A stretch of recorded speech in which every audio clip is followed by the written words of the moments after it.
Hello and welcome to our channel J study maths. आज हम करेंगे class 9th chapter number 10th की exercise 10.4 का सेकंड क्वेश्चन। इसमें उन्होंने क्या दिया कि if two chords equal chords of a circle intersect within the circle, means दो इक्वल कॉर्ड्स हैं जो कि इसमें हमने A B and C D लिए हुए हैं, वो दोनों इक्वल हैं और सर्कल के अंदर इंटरसेक्ट करते हैं। Prove that the segments of one of the chord are equal to corresponding segments of other chord। तो हमने प्रूव करना है कि एक कॉर्ड की जो सेगमेंट्स हैं, मीन्स उसके जो पार्ट्स हैं, मीन्स एक तरह से ए ई एंड बी ई हो गए ए बी के पार्ट और सी ई एंड डी ई हो गए दूसरे कॉर्ड के पार्ट, मीन्स सी डी के पार्ट। उनके वो कॉरस्पॉन्डिंग जो सेगमेंट्स हैं उनको हमने इक्वल प्रूव करना है। मीन्स एक तरह से हमने ए ई जो है उसको हमने प्रूव करना है सी ई के इक्वल, एंड जो बी ई है उसको हमने प्रूव करना है डी ई के इक्वल। तो उसके लिए सबसे पहले तो हमने क्या करना है, कंस्ट्रक्शन कर लेनी है। वो क्या करनी है, ड्रा हमने करना है ओ एम जो कि परपेंडिकुलर हमने लगाया है ए बी के, वो यहाँ पे आप देख सकते हो। और दूसरा क्या है, दूसरा ऐसे ही हमने जो ओ एन है वो हमने परपेंडिकुलर लगाना है सी डी के, जो कि हमने यहाँ पे भी लगाया हुआ है। और एक हमने ओ ई को ज्वाइन भी कर लेना है। तो उसके बाद सबसे पहले तो देखो हमें क्या गिवन है कि जो ए बी है वो सी डी के इक्वल हमें गिवन है। दोनों जो कॉर्ड्स हैं उनकी लेंथ हमें इक्वल गिवन है, means A B is equal to C D हमें गिवन है। ये हो गई फर्स्ट इक्वेशन। बाद में हम इसको यूज़ करेंगे, ब्रैकेट में इसका रीज़न आ गया, वो आ जाएगा गिवन। तो आपने थ्योरम पढ़ी होगी कि equal chords are equal distant from the centre, कि अगर कॉर्ड्स इक्वल होते हैं तो वो उनका डिस्टेंस जो होता है सेंटर से वो भी इक्वल होता है। और जो ए बी है उसका सेंटर से जो डिस्टेंस है वो क्या है, वो है ओ एम, और सी डी का क्या है, वो है ओ एन। तो इट मीन जो ओ एम है वो ओ एन के इक्वल हो जाएगा। और देखो ओ एम जो है वो हमने परपेंडिकुलर लगाया है ए बी के, तो इसीलिए जो ए एम है, मीन्स आपने पढ़ा होगा कि perpendicular drawn from the centre to the chord bisect से, कि अगर हम परपेंडिकुलर लगाते हैं सेंटर से कॉर्ड पे तो उसको बाइसेक्ट करता है। तो इट मीन्स अगर ओ एम बाइसेक्ट कर रहा है ए बी को, तो A M and M B या फिर बी एम दोनों एक दूसरे के तो इक्वल होंगे और पूरे ए बी का हाफ हाफ हो जाएंगे। सिमिलरली इसी तरह ही जो हमारे पास सी एन है, मीन्स एक तरह से जो ओ एन है वो सी डी को बाइसेक्ट करेगा, तो C N and N D एक दूसरे के इक्वल हो गए और पूरे सी डी का हो गए हाफ। तो अभी देखो क्योंकि ए बी और सी डी इक्वल हैं तो half of A B is equal to half of C D भी हो जाएगा, क्योंकि पूरे पूरे इक्वल हैं तो हाफ ऑफ भी इक्वल हो जाएंगे।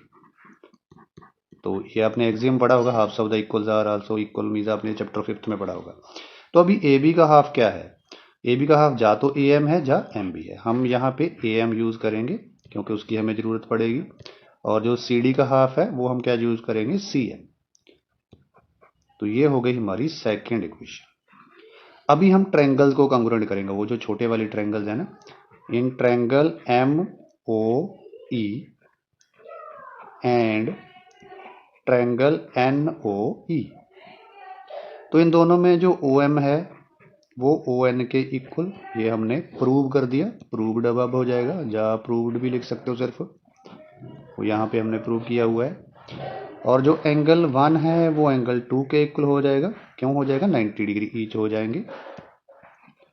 और ये 90 डिग्री क्यों है वो तो हमें पता ही है, क्योंकि जो ओ एम है वो परपेंडिकुलर है ए बी के, एंड जो ओ एन है वो परपेंडिकुलर है सी डी की। तो अगर वो परपेंडिकुलर है तो मीन्स इसीलिए वो 90 डिग्री एंगल हो जाएगी। और जो ओ ई है वो इज इक्वल टू ओ ई आ जाएगा। इसका रीज़न क्या आएगा, इसका रीज़न आ जाएगा कॉमन, कॉमन साइड, चाहे ओनली कॉमन भी लिख सकते हो।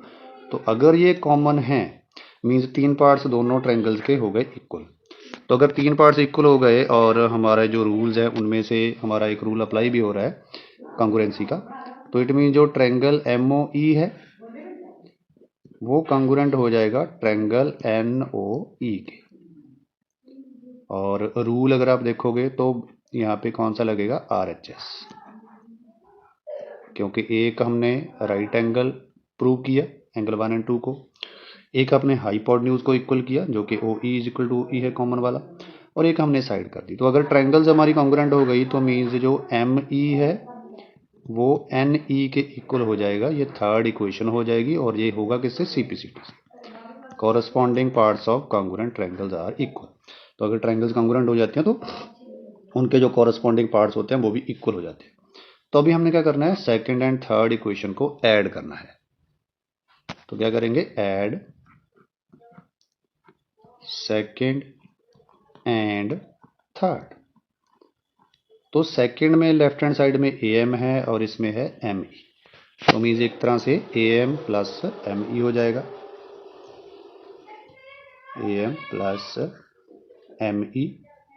और दूसरी तरफ अगर आप देखोगे मीन्स लेफ्ट हैंड साइड में अगर आप देखोगे तो वो इसमें CN है और इसमें क्या है, NE है, तो CN प्लस NE हो जाएगा। और डायग्राम में अगर आप देखोगे AM और ME को ऐड करोगे तो वो बनेगा AE, और C एंड NE को ऐड करोगे तो वो बनेगा CE। ये हमारी फोर्थ इक्वेशन बन जाएगी। मैं डायग्राम से उस तरफ आपको दिखा भी देता हूँ। ये देखो, AM एंड ME को ऐड किया तो AE बन गया, CN एंड NE को ऐड किया तो वो हमारे पास CE बन गया। तो अभी हमने क्या करना है, ये एक चीज़ तो हमने प्रूव कर दी कि जो AE है वो CE के इक्वल आ गया। तो अभी हमने क्या करना है, BE और DE को इक्वल प्रूव करना है। तो उसके लिए हम क्या करेंगे, सब्ट्रैक्ट करेंगे।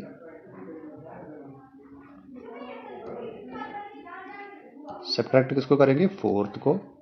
किस में से सब्ट्रैक्ट करेंगे, बिल्कुल फर्स्ट वाली में। फर्स्ट के लेफ्ट में क्या था, AB, और माइनस इसका लेफ्ट जो कि क्या है, AE, is equal to first के जो राइट साइड है उसमें क्या था, CD, और माइनस में इसका राइट जो कि CE है। अभी पूरे AB में से अगर आप AE माइनस करोगे, डायग्राम में से अगर आप देखोगे पूरे AB में से AE माइनस किया तो क्या बचेगा, BE, और ऐसे ही पूरे CD में से अगर आप CE माइनस करोगे तो क्या बचेगा, DE। तो मीन्स नेक्स्ट जो स्टेप है हमारा वो क्या आ जाएगा, वो आ जाएगा हमारे पास BE is equal to DE, और यही हमने दूसरी चीज़ भी प्रूव करनी थी। तो कॉरस्पॉन्डिंग पार्ट्स जो उनके थे, एक तो AE is equal to CE और एक BE is equal to DE, यही दोनों हमने प्रूव करने थे, वो हमने प्रूव यहाँ पे कर दिया है। तो होपफुली आपको वीडियो अच्छी लगी और समझ में भी आया होगा। तो अगर आपको वीडियो अच्छी लगी और समझ में आया तो वो वीडियो को लाइक कर दीजिए और हमारे चैनल को सब्सक्राइब कर दीजिए, और हमारे अपने साथियों के साथ हमारा चैनल का लिंक शेयर भी कर दीजिए ताकि वो भी ज्वाइन कर पाएँ और हमें भी मोटिवेशन इससे मिलता रहे। And thanks for watching the video.